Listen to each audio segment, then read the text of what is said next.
Então, continuando aqui, se o paciente chega para a gente em qualquer serviço, seja na ambulância, na UPA ou no hospital, se eu não vou conseguir angioplastar esse paciente, eu já sei, ele tem 20 minutos para começar a ser trombolizado, tá? 10 minutos para fazer o eletro e ser interpretado, contato com o outro paciente, mais 10 para começar já a fibrinólise, tá? Isso aí é o tempo que você vai ver se tem contraindicação, preparar a medicação e trombolizar, tá? Certo? Não precisa de exame nenhum para trombolizar o paciente, só precisa de um supra de ST. Supra e você vê que ele não tem contraindicação, tá? Fazer a lista de contraindicação. A gente vai falar disso já agora aqui. Agora, se eu consigo angioplastar o paciente, aí sim eu vou mandar ele para outro hospital. E quando ele entra no outro hospital, ele tem 90 minutos para começar a reperfusão por angioplastia, tá? Beleza. Então, trombólise. Qual é a indicação? A única indicação de trombólise é um infarto com supra, que a reperfusão mecânica não será possível em menos do que 120 minutos. Porque se a reperfusão mecânica por PCI for possível em menos de 120 minutos, você não vai trombolizar. E se for infarto sem supra, você não vai trombolizar, tá? Só pode ser infarto com supra que você não vai conseguir PCI em menos de 120 minutos. Qual é o tempo ideal? É em até 10 minutos após o ECG com supra. Esse é o tempo ideal para você começar a trombolizar o paciente. Chegou o paciente, interpretou o eletro, a partir da interpretação do eletro, você tem mais 10 minutos para começar a trombose. Qual é o intervalo de tempo com indicação? É em até 12 horas após o início dos sintomas. Tá? A janela para eu fazer trombólise no paciente é de 12 horas, até o início, depois do início dos sintomas de dor torácica. Tá? Comecei dor torácica, em 12 horas ele pode fazer. E o local ideal é pré-hospitalar. Esse era o local ideal para o paciente ser trombolizado, seria pré-hospitalar. A não sei que você esteja em uma cidade muito boa, que não tem trânsito, a ambulância está do lado do hospital e faz dentro do hospital. Tá? Mas se não, é pré-hospitalar. Quais são as contraindicações para eu trombolizar um paciente? Então, você tem as contraindicações absolutas e as relativas. Tá? Isso aqui você tem que consultar. Todas as vezes que você for trombolizar alguém, você tem que abrir isso aqui e ler de novo, consultar. Tá? Porque senão vai esquecer alguma coisa. Então, o paciente não pode ter tido um AVC hemorrágico ou um AVC que ninguém sabe a causa. Se o paciente já teve um derrame, de qual causa? É hemorrágico ou isquêmico? A família não sei nem o que é isso, doutor. Não vai trombolizar. Tá? A não ser que você consiga fazer uma tomografia rápida e ver que o paciente não era hemorrágico. Mesmo assim, é difícil porque você perdeu a imagem, tá? Se for uma imagem de AVC hemorrágico antiga, às vezes fica indistinguível ali do AVC isquêmico prévio. Se a família não sabe se foi isquêmico ou hemorrágico, não vai trombolizar. Se o paciente teve um AVC isquêmico nos últimos 6 meses, também não vai trombolizar. Se o paciente tem um dano do sistema nervoso central, neoplasia do sistema nervoso central ou uma má formação arteriovenosa do sistema nervoso central, não vai trombolizar. Trauma maior recente, cirurgia grande recente, sangramento gastrointestinal no último mês, o paciente teve melena no último mês, não vai trombolizar. Se o paciente tiver já uma desordem de coagulação conhecida, não vale menstruação. A mulher pode estar menstruada e pode ser trombolizada do mesmo jeito. Tá? Agora, se tem uma desordem de coagulação ou outra que não se sabe, não vai trombolizar também. Dissecção de aorta, evidentemente. Tá? Dor não compressível, punção não compressiva nas últimas 24 horas. Por exemplo, fez uma biópsia hepática ou fez uma punção lombar. Se você fez uma punção lombar no paciente no último dia, você não vai poder trombolizar ele. Tá? Porque você não tem como comprimir o sítio da punção. Não vale isso aí para acesso central, porque acesso central é compressivo. Tá? E não é arterial. Tá? Isso é punção arterial. E condições relativas aqui. Então, o paciente usa anticoagulante, o paciente está com uma hipertensão refratária, mais do que 180 por 110, ele tem doença avançada do fígado, endocardite infecciosa, úlcera péptica ativa, uma ressuscitação prolongada e traumática. Então, aquele paciente que vem sendo ressuscitado, foi ressuscitado 40 minutos pelo SAMU e vem para você, isso é uma contraindicação relativa de você trombolizar o paciente, tá? Na verdade, é de 10 a 20 minutos, depende do critério. E se ele teve um AIT nos últimos 6 meses. Essas são as contraindicações. Você vai ter que olhar isso aqui todas as vezes de novo, tá? Você nunca vai trombolizar ninguém sem olhar a contraindicação. E como é que a gente tromboliza uma pessoa, tá? Como é que a gente faz a trombólise? Eu coloquei em português aqui para ficar mais fácil. Então, eu vou escolher a estratégia de trombólise. Então, o que eu vou fazer? Alteplase, 15 mg em bolos, e depois, em 30 minutos, eu vou fazer até 50 mg, mas vai ser 0,75 mg por quilo. E nos próximos 70 minutos eu vou fazer meia miligrama por quilo, até 35 miligramas. É assim que eu vou usar o alteplase. Eu vou colocar outra janela aqui só porque tá os outros. Ó. Então eu vou usar, ou posso usar o alteplase, posso usar o o RTPA e o tenecteplase, tá? Ou posso usar o streptokinase também. Só que eu não posso usar o streptokinase se o paciente já usou o streptokinase das outras vezes. O trombolítico que a gente tem no hospital aqui é o Oteplase, que é o melhor que tem, é o Actilise, tá? Então, recomendado é trombolizar qualquer coisa com Actilise, que é o melhor trombolítico. O Actilise é simples de usar. As doses são diferentes para TEP, para infarto e para AVC, tá? Então, isso aqui é a dose para infarto. 15 mg em bolos, 0,75 mg por quilo em 30 minutos, até 50 mg e meia miligrama por quilo na próxima hora, até 35 mg. Essa é a dose. Você não precisa gravar isso aí também, você pode olhar na hora, isso aí tem em qualquer lugar, tá? Além disso, o paciente que chega com dor torácica, eu vou dar para ele aspirina, 300 mg, e eu vou dar para ele clopidogrel, 300 mg, tá? Se o paciente tiver mais do que 75 anos, eu vou dar 75 mg de clopidogrel, não é 300, certo? De ataque. Se o paciente tiver menos do que 75 anos, 300 mg de cada um. E você vai anticoagular seu paciente na hora da trombose. Diferente do AVC, se o paciente tiver anticoagulado, dificulta a trombólise. Aqui não, aqui você vai trombolizar o paciente anticoagulado, inclusive. Você tem que anticoagular. Qualquer síndrome coronariana aguda, eu vou falar disso já adiante, você vai anticoagular o paciente. Angina instável, você tem que anticoagular. Infarto com supra, infarto sem supra, o paciente entrou na emergência, se ele não tem contraindicação, sangramento, você vai anticoagular ele, tá? Ainda mais se for trombolizar. Então vai trombolizar o paciente, você tem que começar aqui, ó. Paciente abaixo de 75 anos, você vai fazer inoxaparina 30 mg em bolos. Depois você vai fazer 1 mg por quilo a cada 12 horas, tá? Até a revascularização ou até a alta do paciente, ou no máximo por 8 dias. Eu vou repetir isso aqui já, tá? Só estou colocando essa janela aqui para dizer o seguinte: você vai anticoagular o paciente na hora da trombólise, tá? Na hora da trombólise é esse clopidogrel, anticoagulante, o bolos e o trombolítico, certo? Eu já vou repetir essa dose de anticoagulação aqui mais para frente. Então, beleza. E aí você trombolizou o paciente, quando que você vai transferir aqui para cateterismo? Você primeiro tem que decidir aqui, ó, se o paciente ele vai precisar de um cateterismo de resgate ou se não, se ele vai para um cateterismo até 24 horas, tá? Todos os casos de pacientes que foram trombolizados, ele vai fazer cateterismo nas próximas 24 horas. Você vai mandar ele para o CAT igual. Ele vai ser trombolizado, depois vai para o hospital de referência fazer o cateterismo, tá? Agora, isso em 24 horas. Agora, você tem que mandar o paciente para o cateterismo de resgate, de urgência, se você trombolizar o paciente e ele resolver menos do que 50% do supra, em 1 hora e meia, isso aqui é critério de não reperfusão, tá? Ou se o paciente começar a ter instabilidade hemodinâmica, ou arritmia cardíaca, ou piora da isquemia, ou ele tiver uma dor persistente. Esses pacientes aqui você vai pegar ele e mandar para o cateterismo de resgate logo em seguida da trombose, tá? Os outros pacientes, se ele tiver critério de reperfusão, ele resolver a dor e ele ficar bem, você pode mandar ele para o cateterismo em até 24 horas, certo? Beleza, então cateterismo pós-trombólise. Em todos eles você vai fazer em 2 a 24 horas, ou você vai fazer de resgate de urgência se tiver esses critérios aí. Não tiver critério de reperfusão, que é resolução de supra em menos de 50%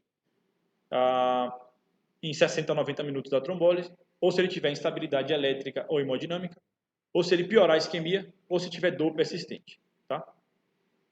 E no infarto, isso aqui é tudo infarto com supra que eu estou falando, tá? Infarto sem supra, o que você vai fazer? A única estratégia de reperfusão é o cateterismo.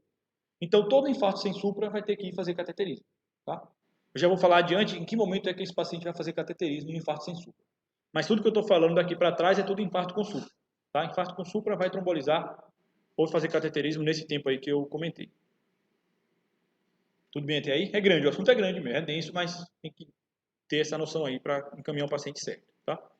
Agora, no paciente que ele tem uma síndrome coronariana aguda sem supra de ST, ou seja, um infarto sem supra ou angina instável, a gente vai ter tempos aí, tá? Para mandar esse paciente para a trombose. Isso aqui é uma revisão de 2017, aquela revisão de 2017 do New England, que é extraída desse guideline aqui de... A referência está errada aqui, tá? Isso aqui é do guideline de infarto sem supra, que é o de 2014. Bom, ele classifica o paciente em os dois, tá? Isso aqui é a mesma coisa. Paciente de muito alto risco, paciente de alto risco e paciente de intermediário risco ou baixo risco, tá? É assim que a gente classifica. Eu vou colocar uma tabela em português aqui que fica mais fácil, ó. Cadê? Ah, não coloquei a tabela em português. Eu ensaiei colocar, não coloquei, tá? Mas como é que eu classifico? Então, isso aqui é para quê? É o paciente que não tem supra de ST, chega lá na UPA para você o infarto e você seria enzima e é infarto sem supra. É um infarto mesmo, infarto sem supra. Em que momento esse paciente tem que ir para o COSTA? Tem que ser rápido, imediatamente? Ou eu posso esperar um tempo, eu posso esperar até 72 horas para mandar esse paciente para o COSTA, tá? Isso depende da classificação de risco dele. Eu vou mandar ele de modo imediato se eu tiver critério aqui de muito alto risco, ou seja, o paciente entrou com choque cardiogênico, instabilidade hemodinâmica, arritmia cardíaca com parada cardíaca, uma dor refratária, uma dor torácica refratária à terapia medicamentosa, a angina do cara não passa por nada, tá? Se ele tiver uma complicação mecânica do infarto, uma ruptura de parede cardíaca, falência cardíaca aguda, e se ele tiver alterações dinâmicas do supra de ST recorrentes, tá? Principalmente elevação do supra de ST intermitente. O que é isso aqui? Ó? Você vai deixar o eletrodo no paciente no mesmo lugar, certo? Você roda um elétrodo no paciente e o supra dele fica mudando. O supra do paciente baixa, sobe. E o nome disso é alteração dinâmica recorrente do supra de ST. Significa que a placa está instável. Aquela placa está instável, ou seja, isso é uma placa promissora de ser angioplastada rápido, tá? Se aquela placa se mexer e terminar de ocluir aquela artéria, o paciente vai infartar uma parede, tá? Por isso que você faz eletroseriado para ver se o supra de ST ou o infra de ST do paciente ele tem alteração dinâmica. Tá? Isso aqui é critério de muito alto risco, certo? Esse paciente com muito alto risco, ele vai ser angioplastado ele tem que ir fazer cateterismo em 2 horas. Ou seja, ele tem que ir para o COSTA em 2 horas. Tem que ir. Agora, tá? Isso é critério técnico, isso aqui. Não estou dizendo o que acontece na prática aqui, eu estou falando que isso aqui é técnica mesmo, é o que indica guideline de referência, tá? Agora, quando que eu posso mandar meu paciente com até 24 horas? Ou seja, chega um paciente para mim com infarto sem supra e eu posso mandar ele no mesmo dia para o COSTA, mas não tem pressa, eu não preciso mandar ele agora, imediatamente, às pressas, tá? Ele pode ir no mesmo dia, em 24 horas. É se ele tiver esses critérios aqui de alto risco. Aqui é muito alto risco, aqui é critério de alto risco. Quem é esse paciente? É o paciente que tem o Grace maior do que 140, aquele score que a gente fez maior do que 140.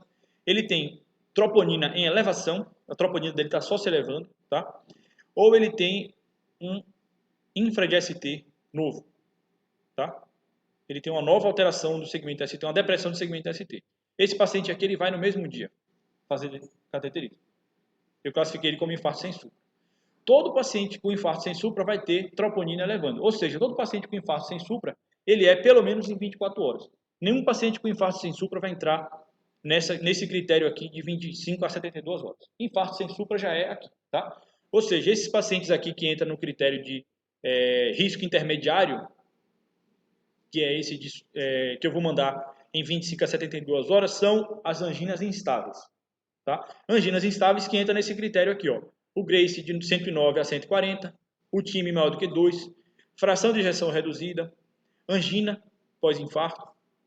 Não, a angina pós-infarto, no caso, é o paciente não está infartando agora, né? Ele tem uma angina, ele já infartou e ele tem uma angina nova, tá?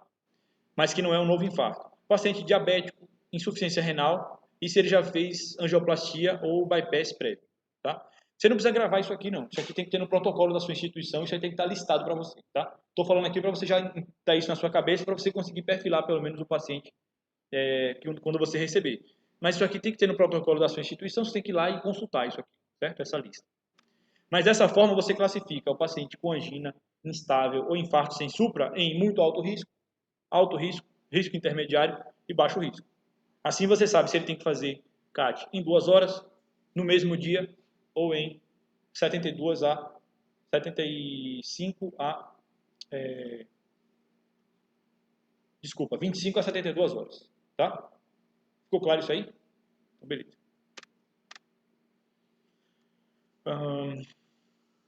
Isso aqui eu não vou comentar. Então, só para concluir aqui o finalzinho, as medidas iniciais, né, da síndrome coronariana aguda. Qualquer paciente que chegar para você com uma dor típica ou um quadro de equivalente anginoso que você classificou como uma síndrome coronariana aguda, você vai dar 300 mg de AS, depois o paciente vai ficar com 100 mg por resto da vida, tá?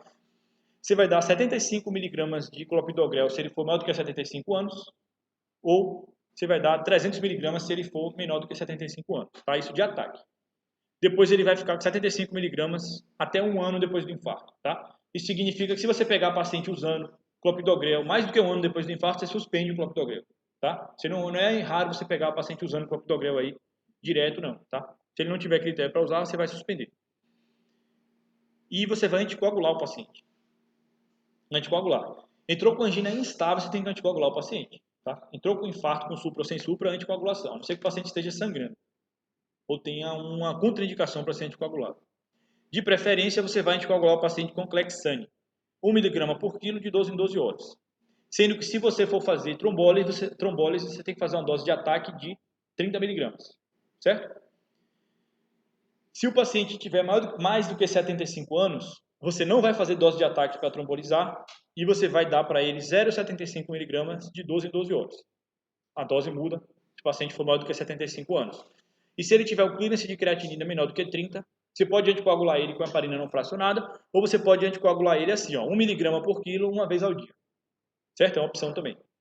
Você vai manter a anticoagulação até a alta hospitalar, ou até 8 dias, ou até o paciente ir ser angioplastado, ser reperfundido mecanicamente no hospital de referência.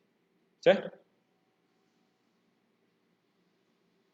Tudo bem aí? Beleza.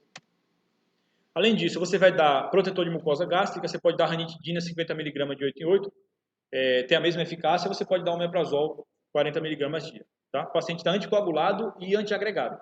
Tá? Você tem que dar protetor de mucosa gástrica. A morfina, você não dá mais morfina para todo paciente. Antes era assim, move-se, né? Aquela história de dar tudo para o paciente, oxigênio, tal e tal. Você só vai dar morfina para o paciente se necessário. Se ele tiver uma dor refratária, ou se ele tiver muita ansiedade, a morfina ajuda, ou se ele tiver uma dispneia com edema agudo do pulmão. Ele abriu um edema agudo de pulmão por causa do infarto, a morfina entra no tratamento. Ou se ele tiver uma dor refratária ao tratamento, também você vai dar morfina, tá? Cuidado com a morfina, porque a morfina é vasodilatador. Então, se o paciente tiver infarto de ventrículo direito, ou se ele tiver hipotência, tem que ter cuidado, cautela com a morfina, tá? Oxigênio você só vai dar se o paciente estiver saturando menor do que 90%. Você não precisa dar oxigênio para todos os pacientes infartando, tá? Nitrato. Nitrato você vai dar para o paciente que tiver com angina ou insuficiência cardíaca sintomática. Além disso, ele tem que estar com pressão acima de 90, tá? O nitrato, ele melhora sintoma e ele reduz a congestão do paciente. Então, você pode dar o nitrato sublingual ou oral mesmo, o nitrato de comprimido, você vai dar para quem está indicado? Para o paciente que está com angina, a dor torácica em si já é uma indicação de infarto. Se ele tiver também insuficiência cardíaca aguda por causa do infarto, você precisa vasodilatar ele. Tá? Você precisa vasodilatar o paciente para diminuir a pós-carga, tá? Se você diminuir a pós-carga do paciente, você reduz o trabalho cardíaco, tá? O coração está sofrendo com baixa perfusão coronariana, está recebendo menos sangue do que ele precisa, tanto é que ele está gritando de dor, está chorando para você, então você tem que diminuir o trabalho dele, você tem que vasodilatar o paciente, assim você diminui a pós-carga e diminui o trabalho cardíaco, assim você reduz o consumo cardíaco de oxigênio, tá? Para isso você usa nitrato, certo? A primeira coisa que você tem que fazer é isso, se o paciente estiver mal, não estiver bem, tiver com muitos sintomas, você tem que vasodilatar ele, isso vai melhorar a dor e vai inclusive melhorar o infarto, tá? Você pode dar comprimido ou você pode dar venoso, tá? Venoso a gente usa nitroglicerina ou nitroprusiato, que é o nipride ou o tridil. Geralmente a gente usa o tridil que tem uma ação coronariana, tá? Então a gente vai colocar tridil na bomba de infusão contínua se o paciente tiver uma hipertensão grave, sinais e sintomas de insuficiência cardíaca ou uma angina grave. Chega aquele paciente com aquele infartaço, com dor mesmo, hipertenso e crepitando, com QILIP alto, pode colocar o tridil ali, vai vasodilatando o paciente, você vai melhorando a condição dele, tá? Aí você reduz a pressão, reduz o trabalho cardíaco, a dor do paciente vai melhorando, o sintoma vai melhorando também. E quando que você vai considerar a inotrópica da dobutamina? Tem uma coisa na sua cabeça, a dobutamina vai piorar o infarto, ela vai fazer o paciente infartar mais, ele vai piorar do infarto, tá? Você só vai dar dobutamina para o paciente se ele fizer um choque por causa do infarto e ele for morrer do choque. Significa que você tem que aumentar o trabalho cardíaco até ele ser reperfundido. Lembra que esse paciente aqui vai para a reperfusão de urgência, né? Porque ele entrou com um choque cardiogênico. Então ele tem que ser reperfundido em 2 horas, pelo menos ele tem que ir para o CAT em 2 horas.